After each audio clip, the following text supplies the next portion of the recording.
Hi everyone, in front of me I've got VIVO Y21D and let me share with you how to enable the developer options on this device.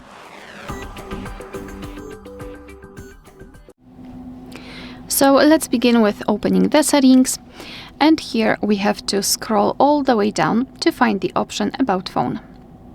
Then let's localize a special number which is called build number, and we will find it in software information, so just tap on it.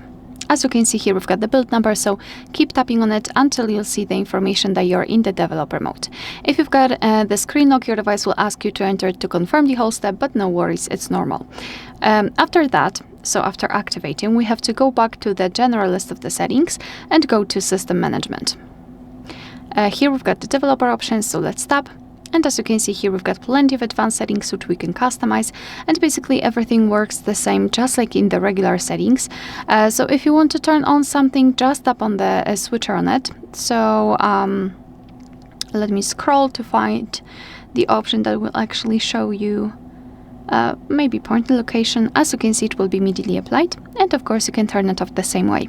If you've got the options without the switcher, simply tap on them to open more options to choose from.